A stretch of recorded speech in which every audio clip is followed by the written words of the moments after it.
주님만 바라보며 예배하며 나아갑니다.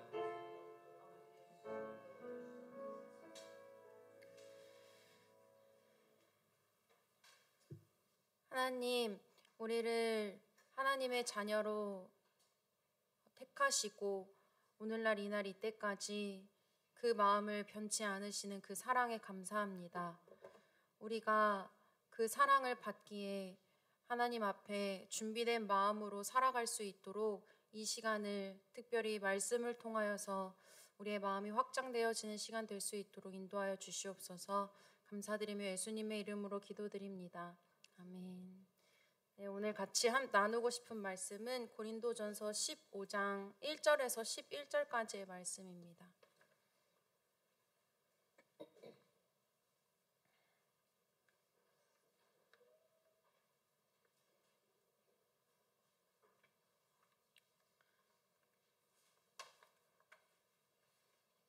네, 고린도전서 15장 1절에서 11절까지 말씀인데요. 함께 한 절씩 교독하도록 하겠습니다. 형제들아, 내가 너희에게 전한 복음을 너희에게 알게 하노니 이는 너희가 받은 것이요 또 그 가운데 선 것이라. 너희가 만일 내가 전한 그 말을 굳게 지키고 헛되이 믿지 아니하였으면 그로 말미암아 구원을 받으리라. 내가 받은 것을 먼저 너희에게 전하였노니 이는 성경대로 그리스도께서 우리 죄를 위하여 죽으시고 장사 지낸 바 되셨다가 성경대로 사흘 만에 다시 살아나사 게바에게 보이시고 후에 12 제자에게와 이 중에 지금까지 대다수는 살아있고 어떤 사람은 잠들었으며 그 후에 야고보에게 보이셨으며 그 후에 모든 사도에게와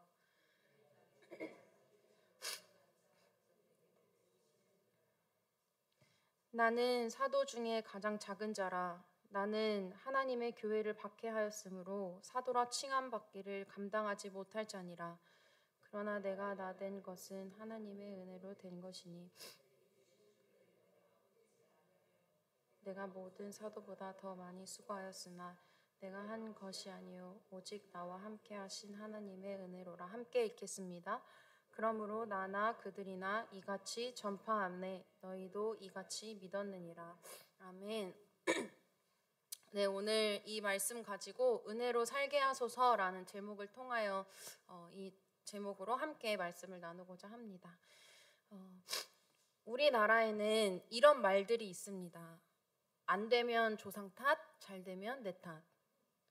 그리고 또 준 사람은 뭐 기억한다. 아니면 그리고 빌린 사람은 잊어도 받아야 될 사람은 기억한다. 뭐 등등 이런 되게 다양한 표현들이 많이 있는데 이런 말들을 살펴보면 알 수 있는 게 다 자기 중심에서 이루어지는 말들이라는 것을 저희가 알 수 있습니다.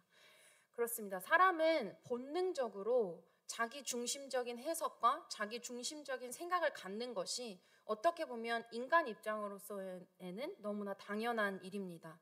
본능의 기질이 강하게 살아있다는 증거지요. 어떻게 보면 내가 나를 주장할 수 있는 것이 내 삶의 가치가 되는 사람도 있고 정체성이 되는 사람도 있기 때문입니다. 그런데 우리가 믿고 있는 이 기독교 신앙은 어떠한가요? 우리가 믿고 있는 이 하나님이 가르치시는 성경적인 가르침은 어떠한가요? 성경에서는 철저하게 나는 죽고 예수로 살아야 한다라고 이야기를 하고 있습니다. 나 중심이 아니라 나보다 남을 더 귀하게 여기고 남보다 하나님을 더 높여드릴 수 있어야 한다라는 신앙의 가르침을 우리가 성경을 통해서 볼 수 있습니다. 그래서 성경은 이것이 막연한 일이 되지 않도록 성경 안에 수많은 인물들을 통하여서 자기 자신을 위해 살기보다는 하나님의 복음을 위해 살아가고 또 하나님을 위해 살아갔던 사람들의 그 일생을 담은 책이 성경이기도 합니다. 이 고린도 교회를 향한 메시지를 전한 이 사도 바울도 자신이 현재 사도로서의 귀한 사명을 감당하게 된 것이 나의 지식이나 공로나 그 가치에서 온 것이 아니라 오직 하나님의 은혜로 된 것임을 고백하고 있습니다. 자신은 너무나 작고 초라한 존재였으나 하나님의 은혜로 인해서 귀한 사도가 됐다라는 것이죠. 갈라디아서 1장 15절에는 내 어머니의 태로부터 나를 택정하시고 그의 은혜로 나를 부르신 이가 라는 말씀이 기록되어져 있는 것처럼 바울은 자신이 모태에서부터 하나님의 은혜로 부름받은 사람이라는 자신의 존재가 어떠한 존재인지를 고백하고 있습니다. 특히 이전에 죄와 사망과 어둠 속에서 우리가 현재 의와 영생을 소유한 성도로 살아가게 된 것이 전적으로 다 하나님의 은혜라는 것입니다. 이렇듯 우리도 은혜로 살게 되고 있는 이 삶을 살아가고 있는데 과연 우리는 이 은혜를 어떻게 이 본분을 감당하면서 이 땅에서 살아갈 수 있어야 할까요? 은혜는 너무나 간단합니다. 은혜란 하나님 앞에 예수 그리스도를 통하여 구원받았다라는 그것이 우리가 은혜라고 고백하지 않습니까? 그럼 우리가 좀 더 나아가서 우리의 일상에서 어떻게 이 은혜를 고백하며 살아가야 할지, 이 은혜 받은 자의 본분을 어떻게 지켜야 할지 생각해 보기를 원하는데요. 첫 번째로는 감사하면서 살아가야 하는 것입니다. 성도가 이미 받은 은혜는 엄청나게 놀랍고 또 신비로운 일입니다. 죄로 인해서 마땅히 우리는 죽을 수밖에 없는 존재들이고 이미 하나님과의 모든 관계가 끝나고 단절된 존재였어요. 우리의 본성은 너무나도 연약합니다. 그래서 우리의 연약한 이 상태에서 행위로서는 어떻게든지 은혜로운 삶을 살아갈 수가 없어요. 우리의 공로를 아무리 채우고 쌓고 쌓아도 하나님 앞에서 그 죄를 지울 수 없는 삶을 산다는 것을 우리가 이미 알고 있습니다. 하나님의 완전하신 긍휼, 하나님의 완전하신 자비, 하나님의 완전하신 은총, 이것이 없었다면 우리는 오늘날까지도 하나님 앞에 고개를 들고 아버지 하나님이라고 부를 수 없는 삶을 살아갈 것입니다. 그게 얼마나 우리의 인생에서 귀한 일입니까?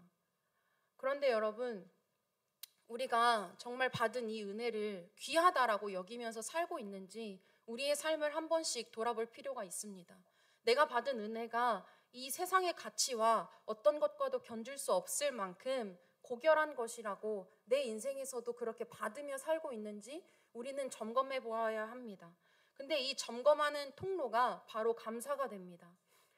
내가 살면서 얼마나 감사하고 있는가, 내가 어떻게 감사를 고백하고 있는가입니다.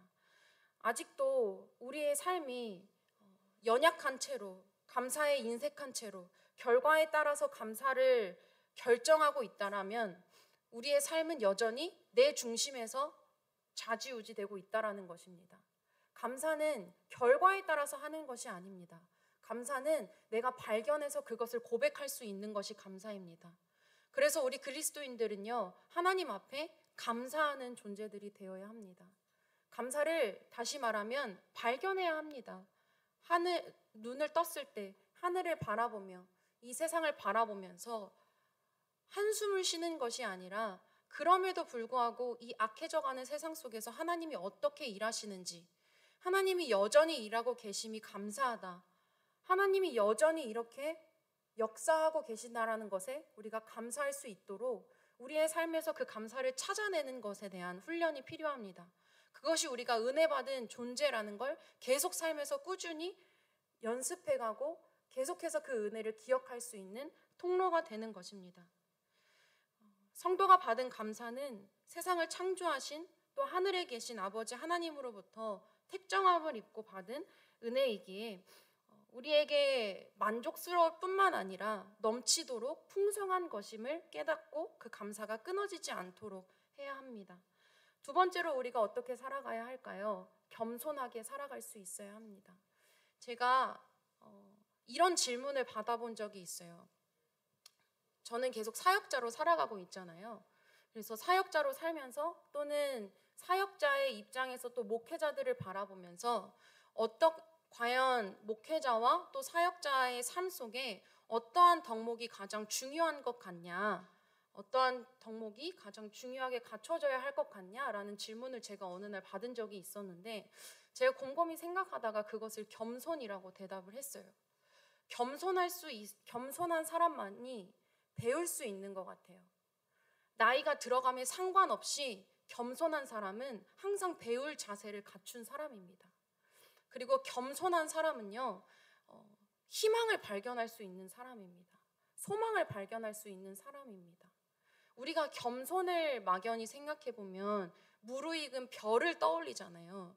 그래서 어쩌다 오해하는 것이 뭐냐면 이 무르익은 벼가 이 힘없는 시들시들거리는 그런 힘이 없어서 다 수용하고 다 받아주고 무기력하고 이런 상태에서의 그냥 이렇게 이렇게 이런 겸손이 아니라, 사실은 우리가 진짜 하나님 앞에 갖춰야 할 겸손은 무기력한 겸손이 아니라, 힘이 없는 겸손이 아니라, 누구보다 하나님으로부터 받은 그 은혜를 가슴에 소유하고 그것을 통하여서 내가 세상을 바라볼 때에 내가 배울 것을 찾고 그리고 또 순종할 것을 찾고 살아가는 삶입니다. 그래서 저는 겸손이 곧 순종이라고 생각합니다. 겸손한 마음이 있으면 순종할 수 있다라고 생각합니다. 그래서 나이에 들어감에 상관없이 항상 배우는 자세를 갖추고 살아갈 수 있는데, 겸손이 있으면 또 감사할 수 있고, 겸손이 있으면 이타적인 입장에서 생각하고 그 타인의 장점을 세워줄 수도 있습니다. 우리가 구원의 반열에서 서게 된 것도, 직분을 얻고 살아가는 것도, 사명을 감당하고 살아가는 것도, 의롭고 경건한 생활을 견지할 수 있는 이 모든 것이 하나님의 은혜와 능력으로 말미암아 된 것이기 때문에, 우리가 직분 속에서, 자리 안에서, 나의 존재 속에서 경계해야 되고 조심해야 될 것은 내 공로, 나의 지식, 나의 경험, 나의 가치, 이것으로 시작되는 게 아니라는 것을 철저하게 알아야 합니다. 여러분, 우리의 이름이 어디서 왔나요? 우리의 성도라는 이름이 어디서 왔나요? 우리의 그리스도인이라는 이름이 어디서 왔나요? 이 명찰을 달고 다니는 여러분들의 삶이, 그 출처가, 그 시작이 어디에서 시작된 것인가요? 예수 그리스도의 보혈이지 않습니까? 하나님 아버지의 택하심 아니십니까? 그렇다 한다면 우리는 이 땅에서 그리스도인으로 살아갈 때, 성도로서 살아갈 때 은혜를 기억하는 것뿐만이 아니라 은혜를 주장하며 살아갈 수 있는 삶이 되어야 합니다. 은혜를 주장할 수 있는 삶이 되는 우리의 처신은, 우리가 사람들과의 교제를 할 때, 우리가 어떠한 직분의 자리를 맡을 때, 우리가 일자리에서 그 직무를 감당할 때, 그때에도 나타나고 드러날 수 있어야 하는 것입니다. 때문에 어떤 일을 하든지 어디에 있든지 예수 그리스도의 십자가, 하나님의 은혜가 지워지지 않는 삶을 살 수 있도록 분투하십시오. 우리의 마음 안에, 가슴 속에 십자가가 계속해서 살아있을 수 있도록 그 노력을 행하며 살아갈 수 있어야 되겠습니다. 하나님을 의지하는 연습, 또 그 은혜를 찬양하는 연습이 우리의 삶 가운데 필요합니다. 세 번째로 또 우리의 삶에서 이 은혜의 본분을 지키는 모습은요, 영광을 돌리는 삶을 위해 노력해야 하는 것입니다. 8절과 9절을 잠시 볼까요? 8절과 9절에 바울이 자신을 표현한 두 가지가 있습니다. 첫 번째는 맨 나중에 만삭되지 못하여 난 자가 하나가 있고요. 9절에는 나는 사도 중에 가장 작은 자라고 고백하고 있습니다. 바울은 자기 자신의 연약함을 그대로 나타내고 자기 자신의 작음을 그대로 고백하면서 하늘에 계신 하나님의 그 은혜로만 살고 있음을 고백하고 있습니다. 맨 나중에 만삭되지 못해서 태어난 자, 그 말이 결국에는 조사나에서 태어났다라는 거잖아요. 미숙아라고 하죠. 미숙아. 7싹둥이, 8싹둥이 이렇게 우리가 말하기도 하는데, 이 의미를 가지고 이 맨 나중에 만삭되지 못하여 난 자, 이 의미가 무엇이냐면 결국에는 바울이 육체로도 연약함을 가지고 있다라는 거예요. 그리고 또 자신이 준비되지 않은 상태에서 갑자기 하나님을 만나게 된 거잖아요. 갑자기 예수님이 그 앞에 나타난 거잖아요. 회심의 준비가 되지 않은 상태에서 갑작스럽게 예수 그리스도의 얼굴을 대하고 완전히 그의 인생이 바뀌어져서 하나님 앞에 엎드려 살아가는 삶을 살게 된 것, 바울은 자신의 이 부족함과 연약함을 가지고 있기 때문에 자신이 맨 나중에 만삭되지 못하여 난 자, 그리고 또 사도 중에 가장 작은 자라고 자신 스스로를 겸손하게 이렇게 낮추어 영적인 미숙아라고 표현하고 있는 것입니다. 성경에는 이뿐만 아니라 에베소서에서도 사도들뿐 아니라 성도 중에 지극히 작은 자라고 바울 자신을 표현하고 있고요. 또 저희가 잘 아는 것처럼 디모데전서 1장 15절에서는 죄인 중에 괴수라고 자기를 낮추고 있습니다. 근데 여러분, 우리가 알고 있는 이 바울이요, 그냥 정말 작고 괴수고 낮고 연약한 자였나요? 우리가 바울 서신의 삶을 통하여 이 말씀을 읽으면은 바로 알 수 있듯이 바울 서신이나 이 바울이 기록한 성경들을 다 보면은 바울의 일생을 감히 따라할 수 없고 감히 쫓아갈 수 없을 만큼이나 그의 삶이 너무나 하나님 앞에 철저한 삶이었잖아요. 자신의 목숨을 다 바쳐서 하나님을 섬겼던 자였잖아요. 바울은 어찌 보면 교회를 핍박한 것만큼이나 하나님 앞에 그 배로 더 열심을 갖추어서 하나님께 자신의 인생을 드린 사람일지도 모르겠습니다. 그런데 바울은 그러한 삶을 살았음에도 불구하고 단 한 번도, 단 한마디도 그것이 나의 공로다, 나의 열심이다, 나의 노력이다, 나의 희생이다, 이러한 표현을 단 한 번도 하지 않았습니다. 뭐라고 표현했나요? 우리 같이 10절 말씀을 한번 읽어볼까요? 10절 말씀 같이 읽겠습니다. 시작. 그러나 내가 나된 것은 하나님의 은혜로 된 것이니 내게 주신 그 은혜가 헛되지 아니하여 내가 모든 사도보다 더 많이 수고하였으나 내가 한 것이 아니요 오직 나와 함께 하신 하나님의 은혜로라. 아멘. 여러분, 바울이 입은 이 하나님의 은혜는 오늘 이 땅에 남겨진 성도들에게도 똑같이 덧입혀진 은혜입니다. 그 은혜 안에는 하나님께 영광이 되는 선한 삶의 명령과 또 그것을 이룰 수 있는 능력이 함께 주어졌기 때문에 우리는 다만 감당해야 될 것을 힘써서 그 사명을 감당할 수 있어야 하는 것입니다. 성경은 맡은 자에게 구할 것은 자랑도 낙심도 아니라 오직 충성뿐이라고 분명하게 이야기를 하고 있습니다. 여러분, 이 10절 말씀처럼요, 바울이 이 모든 것이 어디에서 시작되어졌는지 다 고백하고 다 결론을 내고 있어요. 그것은 하나님의 은혜요. 모든 본인이 다른 성도보다 더 많이 수고하였으나 그 모든 수고가 내가 한 것이 아니요 오직 나와 함께 하신 하나님의 은혜라라고 고백하고 있는 것입니다. 그렇습니다. 그러므로 이제 우리가 모든 성도의 그 자신에게 베풀어진 하나님의 은혜의 분량에 따라서 우리는 하나님의 영광을 위해 자리에서 마음과 힘과 정성을 다해서 힘써 충성된 자로 살아갈 수 있어야 하는 것입니다.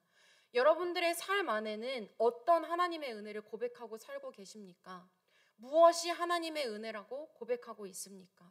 오늘 여러분들께서 많은 사람들과 그리고 또 기도하시면서 혼자 생각을 곱씹으시면서 하나님의 은혜다라는 이 생각을 몇 번이나 하셨나요? 우리가 십자가로 살고 있다라는 이 사실을, 이 명명백백한 사실을 오늘 하루 얼마나 하나님 앞에 인정하며 사셨나요?